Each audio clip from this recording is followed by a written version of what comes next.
ప్రభునేసుక్రీస్తు నామములో మీ అందరికీ వందనాలు. Praise the Lord. ఈ ఉదయకాల సమయంలో దేవుని యొక్క వాక్యాన్ని చదువుకుందాం. యెహోషువ గ్రంథము 7వ అధ్యాయము 12వ వచనం. కాబట్టి ఇశ్రాయేలీయులు శాపగ్రస్తులై తమ శత్రువుల ఎదుట నిలవలేక తమ శత్రువుల ఎదుట వెనుకకు తిరిగిరి. శాపగ్రస్తులైన వారు మీ మధ్య నుండకుండా మీరు వారిని నిర్మూలము చేస్తేనే తప్ప నేను మీకు తోడై ఉండను.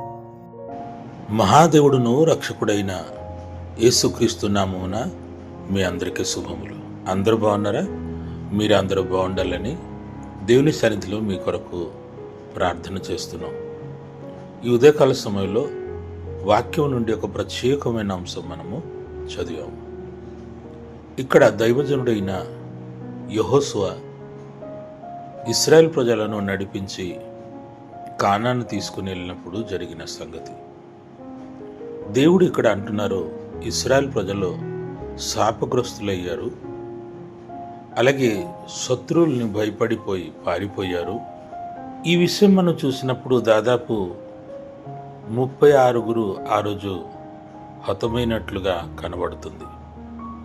దేవుని ప్రజలు హతమవడానికి కారణం ఏంటి అని చెప్పి యెహోవా దేవుడు యెహోషువతో మాట్లాడుతున్నారు. యెహోషువ దేవుని సన్నిధిలో మందసం ఎదుట ప్రార్థన చేస్తున్నాడు. ప్రభువా, యెరికో లాంటి గొప్ప పట్టణమును మేము జయించాము, కానీ ఇక్కడ ఎందుకు మేము ఓడిపోయాము? ఇది చాలా చిన్నది కదా అని దేవుడి దగ్గర అడిగినప్పుడు దేవుడు ఇక్కడ మాట్లాడుతున్నారు. వారు శాపగ్రస్తులయ్యారు, అయితే మీలో నుండి దుష్టత్వము తొలగిస్తేనే తప్ప నేను మీతోనే ఉండను అని మాట్లాడుతున్నారు. దేవుడు మనతోనే ఉండాలంటే మనలోనే పాపపు క్రియలో ఉండకూడదు అని ప్రభు పేరిట మనవి చేస్తున్నాను. ఇక్కడ ఆఖాను చేసిన పాపమును బట్టి ఇశ్రాయేల్ ప్రజల అందరి మీదకే దేవుని యొక్క ఉగ్రత వచ్చింది. వారు ఓడిపోయినట్లుగా ఇక్కడ మనము చూస్తున్నాం. దేవుడు ఎప్పుడైతే మనల్ని విడిచిపెడతారో మనము ఓడిపోతాం. పాపమును మనం ప్రేమించినప్పుడు, పాపమును వెంబడించినప్పుడు మనము దేవుణ్ణి కోల్పోతాము. దాన్ని బట్టి మనము జయించలేము. మనము ఏం చేసినా దాంట్లోనే విజయం సాధించలేము. ప్రియ దేవుని బిడ్డలారా, దేవుడు పరిశుద్ధుడు గనుక ఆయన పాపమును అసహించుకుంటారు. ఇక్కడైతే ఈ దుష్టుని మీరు తొలగించండి అని చెబుతున్నారు. కానీ మనం నూతన నిబంధనను బట్టి చూసినట్లయితే పాపమును మనం తొలగించుకోవాలి. యేసుక్రీస్తు ఒక రక్తంలో మనము కడగబడి పరిశుద్ధపరచబడి ఎల్లప్పుడూ పవిత్రత కలిగి బ్రతకాలని ప్రభు పేరిట మనవి చేస్తున్నాను. మనం ఓడిపోవడానికి కారణము పాపము, మనం ముందుకు సాగలేని కారణము పాపము. మనము చక్కగా ఎదగలేకపోతున్నామంటే అది పాపమే కారణం.